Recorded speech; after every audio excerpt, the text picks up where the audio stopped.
Promote a culture of inclusion, supercharge your communication, and unleash the full potential of your teams and leaders with the Inclusive Handbook collection from the Diversity Movement. As part of the collection, I wrote the Inclusive Leadership Handbook with Kurt Merriweather to empower leaders with tools needed to cultivate a culture that fosters creativity, innovation, and employee engagement.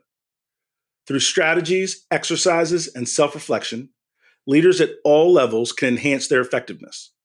Learn more at thediversitymovement.com/store. Use code HOL at checkout for 25% of your first order. Do you want to build your brand by being a guest on industry-leading podcasts?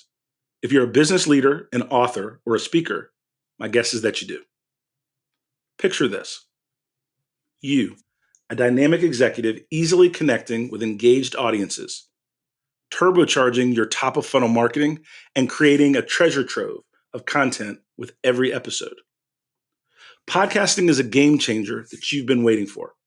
And podcastally.com is your VIP ticket to podcast PR success. Say goodbye to the ordinary and hello to the extraordinary exposure. Let the Podcast Ally team connect you with the best-in-class podcast for you to be a guest on. Head over to podcastally.com and use the promo code DT for a 10% discount on Podcast Ally services. That's podcastally.com, promo code DT.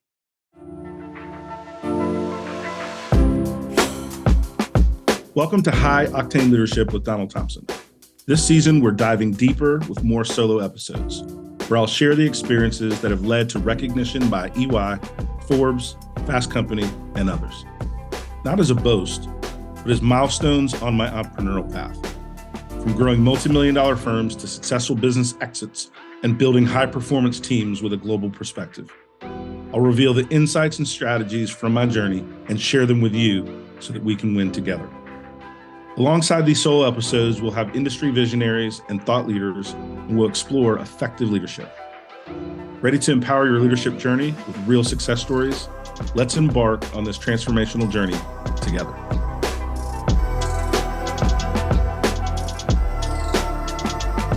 Today, I'm joined by Bob Batchelor, an award-winning communications strategist at the Diversity Movement. With a rich background in executive communications and content creation, Bob's mission is to spark lasting cultural change, fostering a more inclusive society and helping businesses thrive.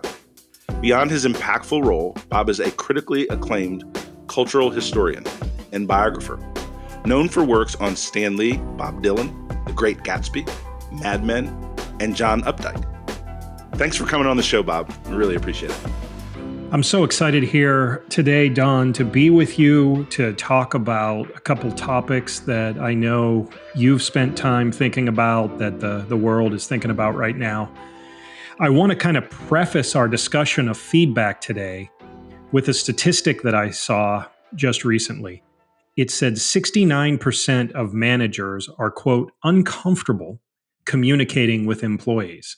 I think that really speaks to, from multiple levels, why feedback is such an important topic. Maybe you could just tee some ideas about feedback up, and then I'll follow up with some more pointed questions. Yeah, I think that statistic says a lot, and I'll unpack a couple of thoughts from my perspective, right? In this new world of work, managers and people leaders are on eggshells because we're more focused about not saying the wrong thing versus giving people the information they need to grow in their careers, to meet their objectives. Because the backlash of making a wrong comment, saying something a little bit too harsh, right? Saying something that somebody doesn't receive well is so significant that I think, and quite frankly, I have personally pulled back in the amount of feedback that I give, not just the style. And it's not necessarily a good thing, but it's a real thing. And so that's one of the reasons I'm looking forward to this conversation, not only to share some nuggets that I've learned over the years, but also to be very transparent with leaders that over the executives that I talk to, the things that I read, this is a very common issue because it's like you should be more thoughtful in how you describe things to people. You should be more empathetic. but how do you do these things while still adding the business level directness that's required so people understand when they're not meeting a standard or need to get to the next level or encouragement. So it is an interesting, I guess the word would be dichotomy, the way to think about it. Yeah, definitely. Um, let's break down the different types of feedback. So, I'd like you to talk about feedback to a manager. And that has two parts because I think for younger professionals who are listening to high octane leadership, that would be a valuable point, something they're probably not super comfortable with. Also, to a manager, if you're an older professional or more seasoned, experienced, and then feedback to peers and then to teams, which would be your direct reports or reports. So I think those three categories will really provide some insight into this overall. Let me start at a very high level, and then I'll drill down into the specific elements of feedback that you talked about, which are very powerful. So at a high level, one of the things I've learned about giving feedback is you don't want to just get something off your chest as a manager. Your goal is to be helpful. Your goal is that the feedback moves a conversation forward, moves an action forward, creates positive change, or here's the thing, recognizes outstanding performance, right? Sometimes when we talk about feedback, and I do this also, we automatically drift to how to give people constructive feedback, negative feedback, coaching feedback, all those things. A lot of being excellent as a business leader is finding those moments where people are doing something right, doing something well, doing something that exceeds standard, and being able to slow down as a leader and showing that appreciation.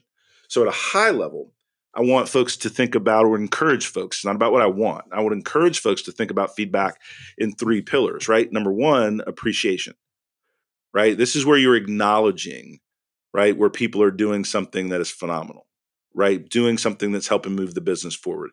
I'll use an example in our business, right? Like in working with Gen Z and millennials and baby boomers, right? It's a lot of different perspectives. A lot of times baby boomers, they only want the critique. They don't believe the positive feedback, right? Because they're not used to it in the workplace. Whereas the Gen Zers, if you don't give enough positive feedback, they don't trust you because you're not valuing them appropriately. So as I work with teams, I've had to learn how to show more appreciation than coaching or constructive feedback. So the first thing is appreciation should be the dominant way that you reinforce what the standards are. You don't do it through negative coaching, what's lacking. You do it through appreciation of what you'd like to see more of, right? And so appreciation is one perspective. The second component is coaching, and that's where you're helping people at a more tactical, technical level perform their work better. And then evaluation is where you are looking at a 30-day period of time, 60-day period of time. You're looking at a project and you are giving feedback on whether or not a finite task, a finite project met its objectives or not. Where did it succeed? Where did it have gaps? Where could we do better? And so when I think about those three buckets of feedback, we want to make sure that we use those across the spectrum. And here's another important point. We don't need to try to use them all in the same conversation. That I think is a misnomer, a fallacy, a wrong way to do it. A lot of people talk about the sandwich method, right? Say something good, say something constructive, then say something good.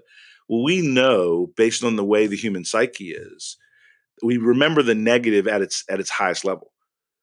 So it's better if you're coaching to spend the time on the constructive feedback and extend the conversation with how you can be supportive as a leader in helping that person get there. In hearing their and digging into their understanding of why they didn't meet the mark. Maybe it's something unknown that you're not aware of, right? Maybe they needed legitimately more resources than were made available. Maybe they hit some roadblocks that if you had been made aware of, you could have helped them with. So the coaching doesn't always mean who's at fault. It also assesses a situation to say, this is what happened. How do we get to the other side together? So anyway, appreciation, super important. And I had to learn how to do that more, right? More than I was comfortable. I'm a son of a football coach. A lot of the managers I had growing up were very direct, military style. I thrived in that. Most people don't, right? So appreciation matters to show care and value for what people are doing. Coaching is the more tactical. And then that evaluation is where you do get granular and you say, look, we either met the mark or we didn't, and breaking up into those. As we delve into the types of feedback based on role, which was another comment that you made that I appreciate, most people aren't going to give direct negative feedback to their peers. And I'm not necessarily saying that you have to or you ought to. Like, let's just be for real, right? But here's how you want to think about it. If you knew that one of your teammates was going to go into a meeting with their manager and it wasn't going to go well because you reviewed some of their work and you didn't tell them, are you a good teammate? Now, we're not even to how you tell them or the best way or the best time. What do you owe to your team members to share with them things that you see that they might miss? And so the way to approach a teammate is, number one, ask permission to help. Right? When I was working in larger corporations and different peers and new kid on the block, I sold one of my companies to KPIT, which is a large technology company based out of Pune, India. Phenomenal experience. But I went from being the CEO of a company of about 150 people to an executive in a company of 10,000 people. Right? So I had a lot of folks that were on my level, right? I was a part of the top 50 leadership team, and then there was another 100 executives that I interacted with a lot. And so now I had to think about, how do I manage with peers and egos and stature and all this stuff? And so what I learned to do, and this works at any level, hey, if I could give a few comments, would you be open to hearing it? I ask permission to dig in with that person, right? And then I tell that person, say, listen, this is not about one-upmanship. I was meeting with XYZ, and I think there's a couple things that I could add value to your project. Do you want to walk through a couple things?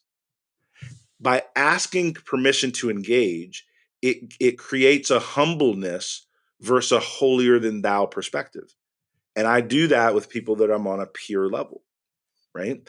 Because it's sometimes optional whether you have to give that feedback or not, quite frankly. Right? So if you don't want to hear it, I don't want to hurt our relationship by jamming it down your throat. I got other stuff to do. The other thing with a peer is you always want to learn new things. And so I would do, and have done in many roles, is I would say, listen, here are a couple things that I'm really good at, right? I'm strong in business development. I'm strong in this. If I can ever be helpful, please let me know, right? Because we're in this together. And I'm hoping that if you need me, I'll be there for you. And if you need me, it'll be reciprocal. Right. And by starting out giving and asking for support and feedback gave me the platform to give feedback back to that individual. Right. So I created feedback opportunities by asking for it first, by being a good recipient of feedback. And then more of my peers would then reciprocate and ask what I thought. And then we did that in a good nature and a good term. The biggest thing that people are afraid of is how to interpret feedback from their leader and their manager when it may or may not be constructive. And, there's still a lot of fear in businesses today, especially with layoffs and different things that are going on. Negative feedback doesn't necessarily mean you're going to get fired. It doesn't mean that your boss is mad at you. It doesn't mean you're terrible at your complete job. What it means is that you're getting feedback at a particular moment in time on a specific topic, and what can you learn from it? And so a lot of times when I'm working with young emerging leaders and professionals, they're very focused on how the feedback is delivered, to the point that they miss a lot of the meaning in what the feedback is trying to teach them. And so one of the points of guidance that I would say, and this might ruffle a few feathers, it's okay. I think a lot of times people are a little bit too soft, like tissue paper, and miss knowledge from someone that's their senior in experience or in role because they didn't like how the feedback was delivered. What I've always tried to do in my career, and it served me well, the higher the number of personalities I can work with successfully, the better chances I have of moving up and winning in that organization. And so I made a deliberate focus to make sure I learned from what someone was trying to tell me. And if the feedback was delivered, let's say a little bit assertively, right? Bob, you've met my mentor, Grant, and he's a super nice guy. And it's like you're meeting grandpa today. But growing up with him as my business dad, he's pretty direct, right? Like Mhm. he says what he means and he's pretty direct. And so I remember listening to him one time and he was giving me some feedback. And the feedback was on target, but it was a little more assertive than it needed to be, right? And so I said, Grant, I said, I'm going to take these 3 points of feedback and I'm going to go crush it. I appreciate it. I got it. Can I give feedback in a two-way street, or is this kind of a dictatorial relationship? Like, do you just want me to do what I'm told, or would you like a perspective also, right? And he paused for a minute. I asked him and he paused for a minute. He said, no. He said, what you got? I said, Grant, it took about 30 minutes for you to tell me something that could have taken 5 and give me a chance to go fix it. The first 5 to 7 minutes were very valuable, instructive, and I get where you're coming from. The last 15 were because you were frustrated with me. But that took away, which I may or may not have deserved. Like, I'm not pushing back on this. I promise. I told him just like this. But I'd rather take the 10 minutes and then go fix it so that we can get on with what we need to get done. And he said, you know what? He said, here's what you need to do. When I'm talking to you about something and you got it, then you tell me you got it and you understand. And then I'll wind it down and give you a chance to go address it.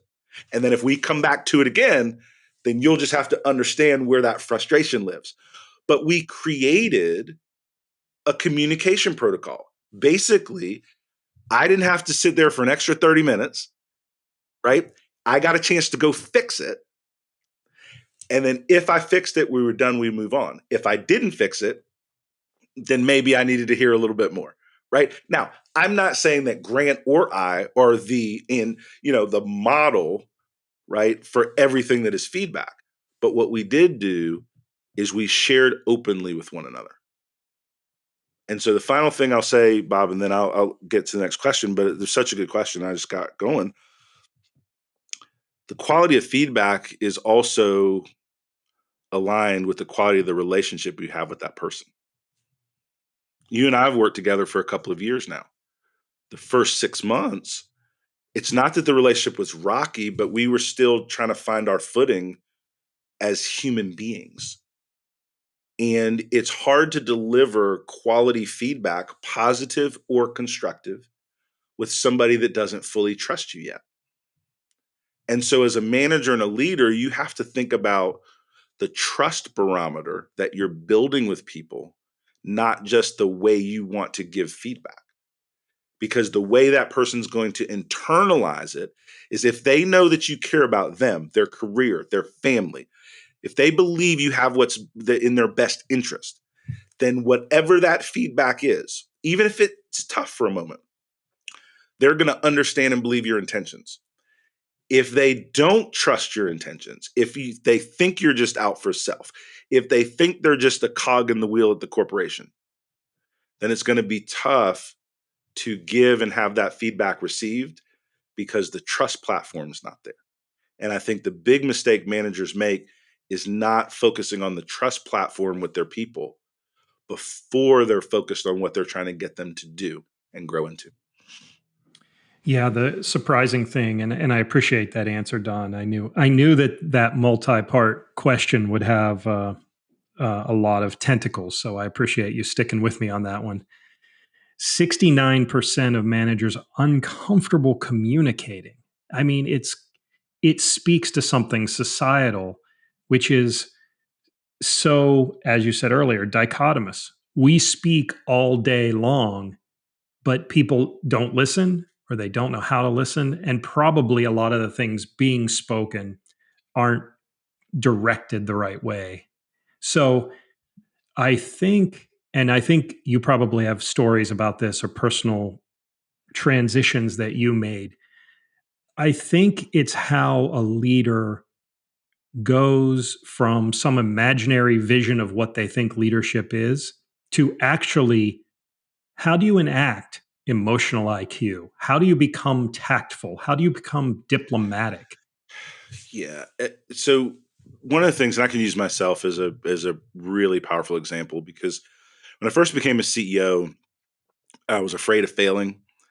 It was more pressure than I'd ever had in a corporate setting, and I was overwhelmed. And when you're overwhelmed, when you're afraid, when you got big goals, your natural instinct is to press. Your natural instinct is to be bolder, more assertive, and it's a covering of that lack of confidence, that lack of experience. And so I found myself being under the covers of being direct and being clear a little bit too harsh. And I had to grow out of that. And the way that you grow out of that is not the tactics, it's the mindset. The more you care about your people in align with the goals of the corporation, the more thoughtful you'll be in how you talk to people. When you only think in terms of the monetary outcome output, then you'll say all kinds of stuff. Guilty. It's happened to me, and I have contributed to this negativity, but I've learned from it, right? I didn't stay there, right? And the reason I didn't stay there is because I have and have always had true care for the people that decided to partner with me and be on the teams that I was leading. And I wanted their experience to be amazing. I wanted them to be on a winning team. I wanted them to get better career progress because of having worked together. I wanted them to be in an environment where their voice was heard. And so I wanted to help them strengthen that voice. But in order to be more thoughtful, to have more empathy, you have to care more about than just that bottom line. And so what that allowed me to do is learn how to communicate for the audience, not based on my natural instinct of how to communicate. And I'll give a couple of examples. And the gentleman's name is Jason Harrell, talented technologist that worked with me in a company called iCubed. And he pulled me aside, and I was so thoughtful and grateful, so grateful that I created an environment where I wanted everyone to speak up. If you've got a problem, say about it, right? If you've got an issue, need something to come up and you keep it to yourself, then handle it. But if you bring it up, then we're going to handle it together, right? So I didn't do everything wrong. I created an environment where people could speak up and there wasn't retribution for speaking up. So Jason spoke up. So after one of our company meetings, Jason said, hey, Don, can I talk to you? And I was like, sure. What you got? What's up?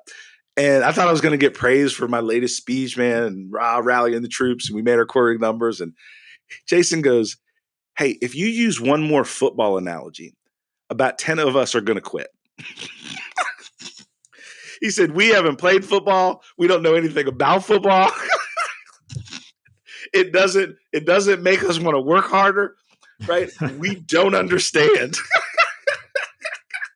It was like Jason was got the votes to speak on behalf of a group of developers. And I sat back and thought about it, and I was like, if you're a sales professional, you tailor your message to the audience. If you're a marketer, you tailor your message to the audience. If you're a CEO and a leader, you tailor your message to the audience. So I needed to use different metaphors, different examples that my team would understand versus what was natural for me to communicate based on what I understood. But Jason's courage and confidence to give me that feedback allowed me to learn. And so back to that point of feedback is I think that we believe in today's environment that feedback is the boss's responsibility to get it right. I believe any kind of relationship is a two-way street. Now, I think it's more heavily weighted to the leader. I do believe that. But I do think that teams and team members, whether you communicate it to HR, whether you communicate it to your manager, whether you write a note and slide it under your boss's door, you've got to communicate to people that have authority and influence when there's things that you see that they may not understand, because all of us have blind spots. But that's an example, Bob, of what you're describing. I want to touch on a point that is going to speak more to your executive coaching and global experience. Okay. So, one of the things that I know about you that isn't universally known, people know you coach, and you coach people from across spectrums. You coach younger professionals, students, through multi-billion-dollar C-suite leaders. And so, one of the things that I know that you do as a coach is you have to listen well, and you do need to provide feedback. So, particularly, I know with global audiences, has there anything that you've been doing in your global coaching that has changed the way you look at feedback? Because I know you're working with different leaders in Europe, in Asia, in India. Yep. How has that global perspective changed? Oh my gosh, Bob, thanks for asking the question, because that's a really big topic and something that I've learned quite a bit over my career. You can't, your advice as a leader, your communication as a leader has to take in consideration the cultural differences of the audience that you're working with, right? Like, I, if you think about folks that are uh, doing business in Germany, for example, right? And you think about engineering and exactness and push through, and that's right. You think about doing work in India, which is still very hierarchical. And so if you're giving somebody advice of Asian Indian descent and telling them to go talk to their manager and give their manager feedback, they're gonna be like, yeah, probably not gonna do that. Yeah, thanks, Don, but I'm probably not gonna do that. Right. And so you have to take into consideration the way that culture impacts our business environment, and then give people advice that can work in the context that they're living in. And that's a very, very important distinction. And so I'll give an example of a piece of feedback I gave to someone that their boss was European. They are a US employee of a global business, and very strong command and control leader. And how do you approach that when you have some good ideas and different perspective? I said a couple things. So when you're talking to somebody that's a high octane leader, if you're talking to me, for example, instead of just sharing your idea, just say to that leader, John, are you open to alternative points of view? Or is what you're telling me the dictate that you want me to work against? And now that leader has to sit back. And most leaders are not going to sit there and go, no, do it like I said. Do you know how, like, that's so, right? So you've kind of put them in a box, but you've been respectful and you've created space for you to be heard, right? Number two, that's one example of phrasing that I use. Number two, when I'm working with leaders, I'll say, you gave me a way to do something, you gave me feedback. I have a couple of new ideas. Can we test both of these in the marketing content that we write and give you options for you to then select? Again, you've not said you don't agree with their idea, which you shouldn't do to a strong, authoritative command and control leader. But what you did is ask permission to add other alternatives to their thought process, bring back to them for them to be able to choose the solution that works best in the context. So for me, when we're working from cultural differences, but also what I weaved in, Bob, is personality differences, right? We have to learn how to phrase our communication in a way that is purposeful, powerful, but also incredibly polite. And it's really tough for me as a leader when somebody is purposeful, right? Professional, polite, for me not to hear them. No matter what my mood is, no matter what my personality is, that goodness really, really shines through, and is a very, very powerful thing that I learned as a sales professional to apply it to a lot of different types of communication. But to your overall question, Bob, I think the cultural differences is super important. And even when we're working within a US company, think about people from all different parts of the US, Yes. let Mhm. alone the global prospects, right? And it's really, really important to take into consideration those backgrounds, those understandings, so you can be more effective, right, as you talk with folks.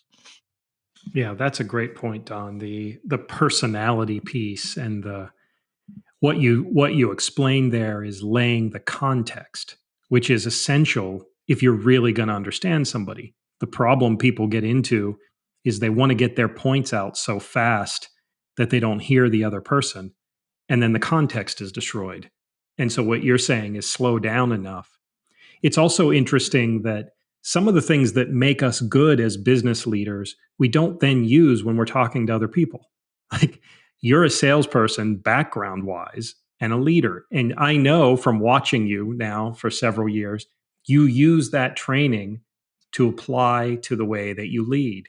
I look at things usually from a communications. So when I'm trying to lead, I tell stories because that's what I know people understand. So it's interesting the context, and I think that's a great point, regardless of where you're dealing with people around the world.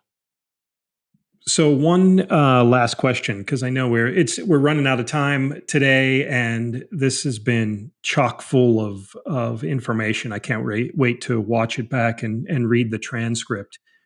One of the things I'm really interested in is the word feedback itself, because feedback, I mean, it really is. You're looking backward. But I know that people, when they get feedback, really the hope I would think is how do we play this into the future? How did Yeah. what I did before? So maybe you could talk a little bit about that from a leader's perspective, somebody who's giving feedback but is trying to address that change, that transition that you want from people that you're working with. Oh my gosh. Let's use one that is pretty common, right? Um, you're working in a business, you're leading a business, and all of your employees, not some of them, not a high percentage of them, all of them think that they should make more money than they're making. All of them. So at some point, you're going to have a financial conversation where you may have a disconnect between what that team member thinks, what you think, and what the organization can do.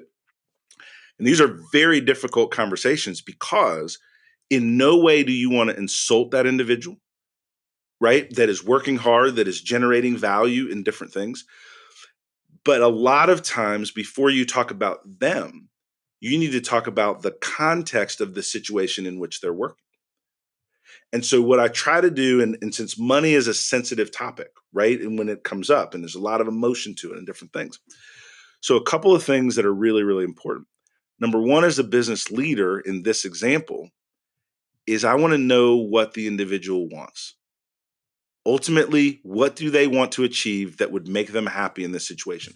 Whether I can do it or not right now, I will figure that out. But I want to know what you want, right? I want to make more money. That doesn't help me. And I'll tell people that just like that. Like, and whether that's good or bad feedback, but if it says I need to make an extra $20,000, I want to be here, I want to do X, Y, Z. Fantastic. Let's now talk about a couple of facets. Here's what the organization values that you're doing, that if you do more of this, we can get there together. If we're having a conversation business wise, where if you don't get here now, you need to leave the organization, let's discuss how to do that in a professional way. Right? I get it. There's sometimes that's a reality, right? The person has another job offer or they want to buy a bigger house. And right now is when that has to happen. I totally understand it. I can either do it or I can't do it.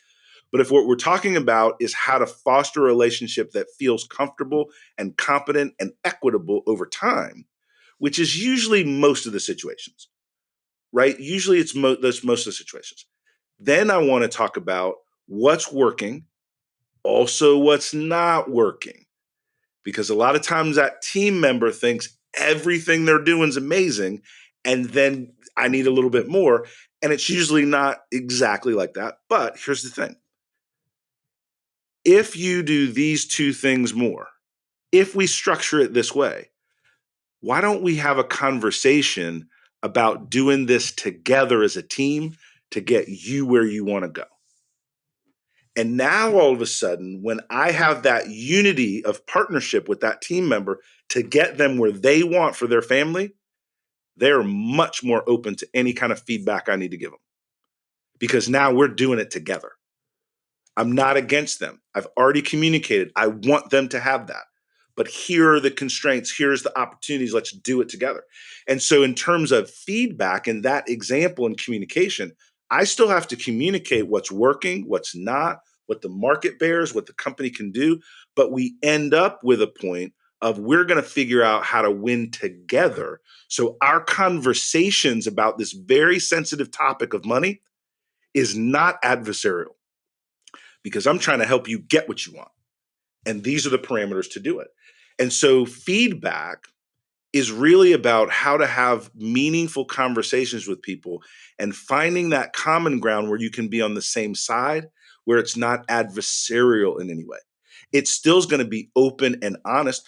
I'll give an example of feedback with my wife and I, right? And I'm learning a Be bunch like the careful. last 2 Be years. careful. Yeah, I know. I'm learning a bunch, right? Because I used to be a little bit too direct, right, in my professional and personal life, and shit didn't work out all the time, right? So it's not like it didn't always work out. What I do now is I ask questions. Is I'll ask my wife. I'll just say, Jackie, help me understand what you want me to learn from this, and she'll give me 1, 2, or 3 things. Now, Jackie, if you want to go 3 for 3, this might take a minute. But there's 2 of the things you said that I agree with 100%. Would it be cool if we started talking about those 2 things? And let's lead with those 2 things. And then I'm going to go and reflect on that one thing that I'm a little unsure about. And she'll be like, okay, right? Like she'll take, take the 2 wins and work on the others. It's the same thing in the professional life.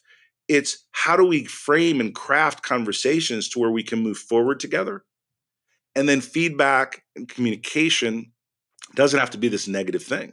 Now, I know many of you are asking, well, you sound like an amazing boss. You sound like somebody that would do that. And this works with bad bosses too, because you know what bad bosses want? They want to get raises.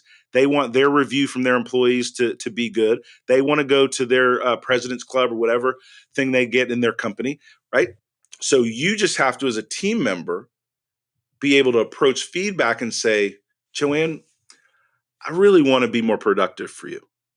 I want to be more involved with helping our team meet its goals. Is it okay if I share with you a couple things that maybe I just don't understand that I'd love your feedback on? But in order for you to do that, you have to get out of your feelings about the way Joanne leads and make sure that you are handling the conversation with purpose, with professionalism, and a little bit of politeness. Most people these days, it's all about them, how they feel, how something was landed with them. And they don't slow down to think about the fact that they can own the room if they take the higher ground and learn how to use effective feedback and language so that they can be the superstar in any conversation. That's what we're talking about on this podcast. And that's the one thing that I've learned that has helped me. I can go into any room, anytime, anywhere in the world. As long as if I don't speak the language, I have a translator or something like that, right? Yes, right? And work and deal with people. Because number 1, I want to be helpful. Number 2, I want to be truthful. Number 3, I want to make sure we all win together. And because that's where I'm coming from, that is global. People receive that tone and temperament globally, right? And I think we all could use a little bit more humility. It doesn't reduce our directness, but just a little more humility, and we can drive feedback and conversations forward in a much better way. Oh, that was great, Don. I appreciate that. And I think what you laid out there and what I appreciate about this conversation today, you've laid out under the rubric of feedback, you've laid out a blueprint for becoming an inclusive leader.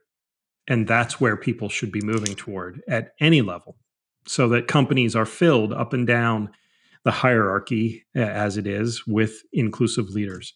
So Thanks, Don. I appreciate you letting me jump on to the High Octane Leadership podcast today. It's been a blast, and I think people are really going to enjoy this episode.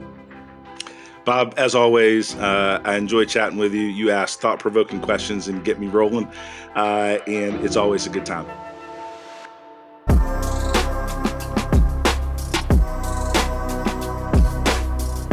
Thank you for joining us on High Octane Leadership with Donald Thompson. Today's episode is a step in our collective journey towards leadership excellence. Remember, every story we share and every insight we gain is a piece in the puzzle of our leadership journey. For more insight and detail, hit the subscribe button so that we can stay connected.